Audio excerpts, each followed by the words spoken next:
In the bodybuilding world, there's generally two schools of thought. The high volume group, who focus on lots of work and total number of sets to grow muscle, and the high intensity group, where guys focus on a very low total number of work sets, but relentlessly train to failure, and sometimes beyond to stimulate muscle growth. Two very different approaches to training, but most bodybuilders stick to one method and claim that the other is completely useless. Some guys going even as far as saying one approach is used only for enhanced bodybuilders and that naturals should train differently. But the ironic part is, you'll hear this argument against both approaches. You'll commonly hear that Arnold Schwarzenegger's high volume training methods are overtraining, and the only reason he grew is because he was on PEDs. But you'll also hear guys say that HIIT, or the high intensity approach used by Mike Mentzer and later Dorian Yates, is just too much intensity, and the only way they recovered from such brutal training methods was again from performance enhancement. Now, with the logic of most people on the internet, if you're natural, you may as well just stay home and forget about ever building any muscle. And if you're enhanced, you should just go to the gym and lift anything,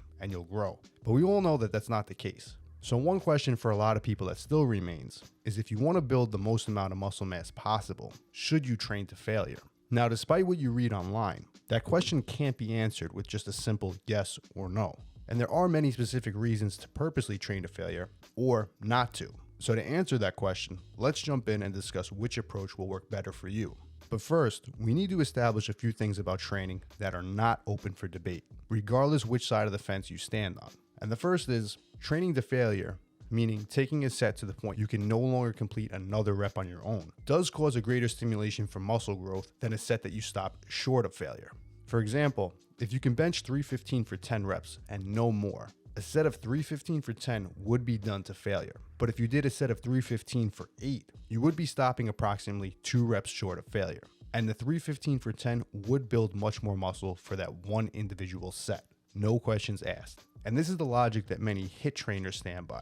And they're not wrong, but there's a lot more to it than that. That same set of 315 for 10 done to failure will also produce much more fatigue, both locally to the muscle after that one set, but also systemically to the nervous system, which takes much longer to recover from. And the systemic fatigue also carries from one training session to the next, and even builds up over an entire training block. Fatigue builds over time from hard training. There's no way around that. But certain training methods cause much more fatigue than others. This is where you can make an argument for leaving reps in the tank. A set taken just shy of failure, roughly 1 to 2 reps away, will produce a significant amount of muscle growth for that one set. Not as much as the failure set, but it will come with much less fatigue as well. This now allows you to accumulate more training volume over time in the form of more sets. And despite the fact that each set might produce a slightly lower stimulus than a set to failure, the higher training volumes done over the entire training session, weeks and months, will now stimulate more muscle growth overall than doing just a few sets to failure. But before you go crazy and run into the idea that more sets or more volume is better, like so many people on the internet do, it's important to understand that volume is relative to everyone, their genetics and their training experience. So to throw out an arbitrary number out there, like 20 sets per week is the best for muscle growth, that can either be spot on for someone or the least productive way to train for someone else. So instead of me throwing out random volume recommendations that likely won't help you, I'm going to leave you with 2 tips on how to train with reps in reserve and how to get more out of volume training if you're not seeing the results that you want. First, if you are getting great results, don't change anything dramatically. But if you're training hard and not seeing the results that you want, first start off by treating each working set as a set that you'll take 1 to 2 reps shy of failure. Any more intense than that for the majority of your sets, you're going to have trouble increasing your training volume much more than you're currently doing. Next, if you're training hard, recovering, and not seeing much soreness overlap from workout to workout, try adding in 1 to 2 sets per muscle group per week and assess your performance and recovery compared to the previous week. If you're still recovering fine, you can repeat this process and add additional sets. At some point, however, you will notice increased soreness set in.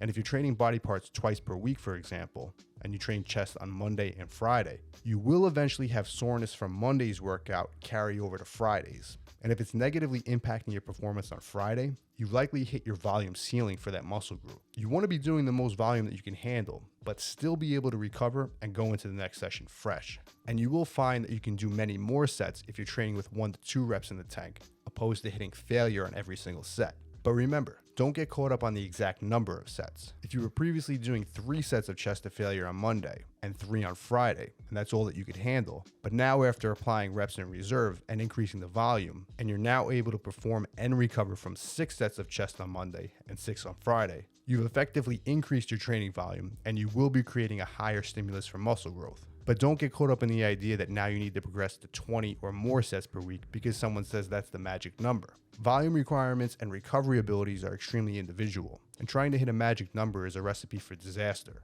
So if you're looking to build more muscle by increasing your training volume, if you're currently performing a low number of sets to failure, I suggest you start with the recommendation I listed previously and slowly increase the number of sets while keeping reps in the tank. But that same argument can be made for guys that are doing endless amounts of volume in the gym. Many guys come to me who are doing 20 to 30 sets per week for every single body part, and they're not growing. Then when I ask for videos of them performing these sets, it's very clear. They aren't training anywhere near failure. And the reason they're performing so many sets is because none of them are even remotely taxing, nor stimulating for muscle growth. And for people in that position, I recommend the exact opposite approach. Try taking those sets closer to failure, from leaving 4 to 5 reps in the tank to only 1 to 2 reps in the tank. And now try performing less sets. The same argument holds true. If you start pushing those sets closer to failure, now you not only can reduce the number of sets you need, but now you most likely have to reduce those sets in order to recover. But you're also creating a much higher stimulus for muscle growth. And regardless of where you are now, I recommend you train with most of your sets near failure with 1 to 2 reps in the tank. This generally allows the highest training volumes you can personally handle while still getting the most out of each set. If you've watched any of my training videos, you will notice this is how I train on virtually all my sets, as well as what I recommend for most people. And if you're looking to build more muscle, I recommend you take these principles and apply it to your own training. But if you want my exact system I recommend that uses this method to build muscle, I highly recommend you check out my 5-day old school masking program in the description below. And as always, if you want to see more of the best original bodybuilding content just like this, make sure to hit subscribe.